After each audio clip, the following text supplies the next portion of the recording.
जी अस्सलाम वालेकुम। जर्मनी के शहर बर्लिन से मैं मावाज खान इस वक्त आप लोगों के सामने मौजूद हूँ। अभी मैंने अपनी एक छोटी सी रील पर भी इस बात का जिक्र किया था और इंशाल्लाह इस वीडियो में भी मैं इस बात को ज़रूर शेयर करूँगी।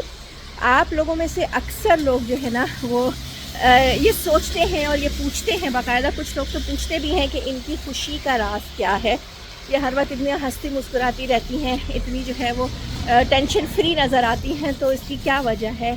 तो अगर मैं आपसे ये कहूँ कि मैंने अपनी रब की वुसअतों को पा लिया है, तो हो सकता है आप में से बहुत सारे लोग इस बात को समझ सकें, बहुत सारे लोग ना समझ सकें कि इस बात का मतलब क्या है। आज मुझे जना किसी ने बहुत ही प्यारा सा सवाल किया कि ताक रातें माशाल्लाह से आज हमारी आजकल चल रही हैं। आज हमारा 25वां रोज़ा है, रात को 25वीं शब थी। अच्छा, पहले मैं एक छोटी सी बात आप लोगों को ये भी क्लियर करना चाहूँगी कि हम लोगों का पाकिस्तानी कल्चर जो वो है वो ये है कि हम 27वीं शब को बहुत एहतमाम करते हैं और उसका ही सोचते हैं कि वो लैलतुल क़द्र है, इसीलिए उसका एहतमाम करते हैं मसाजिद में, चैनल्स पर और कहाँ कहाँ।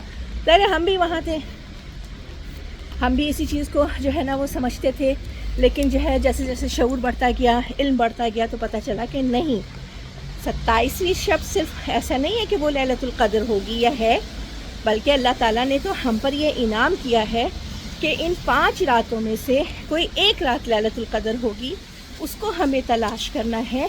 इवन के जहाँ तक मुझे याद पड़ता है कि ये वाक़या भी है कि नबी सल्लल्लाहु अलैहि वसल्लम को बाकायदा शब क़द्र दिखाई गई थी, लैलतुल क़द्र दिखाई गई थी, लेकिन फिर उनको भुला दी गई थी। सिर्फ चंद निशानियाँ उनको याद थी जो कि उन्होंने अपने जो है जो सहाबा थे उनको बताई थी, जो मैं आप लोगों से वक्तन फ़वक्तन जो है वो करती रहती हूँ शेयर। जैसे कि जो है वो रात जो है वो बड़ी क्लियर होती है, उसमें बादल जो है नहीं होते, आसमान साफ़ होता है, सितारे चमक रहे होते हैं, कुत्ते नहीं भौंकते हैं, सुबह सूरज की रोशनी बड़ी मध्यम होती है क्योंकि रात भर जो है वो फरिश्तों का नज़ूल होता है, उनके परों की वजह से सूरज अपनी रोशनी ज़मीन तक नहीं पहुँचा पाता, जो इस वक्त मुझे याद है। तो देखिए, उन्होंने सवाल ये किया कि पाकिस्तान में जब ताक होती है तो हमारी जुफ्त होती है और जब हमारी ताक होती है तो उनकी जुफ्त होती है, तो हम फिर मतलब कैसे पता चलेगा। तो मैं सिर्फ इतना कहना चाहूँगी कि फिर अगर आपके जहन में भी ये सवाल आता है तो इसका मतलब है कि हमने और आपने अभी तक उसकी वुसअत को पाया ही नहीं।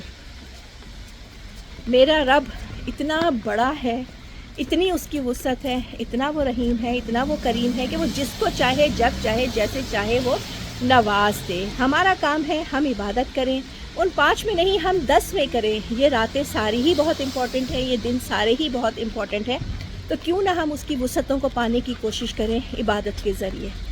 अल्लाह ताला से दुआ करें कि अल्लाह ताला हमें वो वुसअत तक लेके जाए। जब मैं कुरान को सुनती हूँ या पढ़ती हूँ, मुझे अक्सर लोग पूछ रहे होते हैं कि कुरान की सबसे फेवरेट आयत कौन सी है। वैसे तो सारा कुरान ही बहुत खूबसूरत है, लेकिन मुझे जब जो शदीद तकलीफ़ होती है ना, जिस आयत पर जाके मुझे वो उस वाली पे होती है जिसका तर्जुमा जो मुझे थोड़ा सा याद है कि हमने उसका हक़ ही ना जाना जो उसका हक़ था। तो आज के इंसान ने अपने रब का हक़ देना जाना ही नहीं, जो उसकी वुसअत थी, जो उसका हक़ था, हम वो दे ही नहीं पाए। अपना बहुत ख्याल रखिएगा। उम्मीद आपको मेरी बात समझ आ गई होगी। जिस दिन उसकी वुसअत आप लोगों को समझ आ गई, उस दिन आप भी हंसना मुस्कुराना शुरू कर देंगे मेरी तरह, और तमाम टेंशन से, तमाम डिप्रेशन से निकल आएंगे।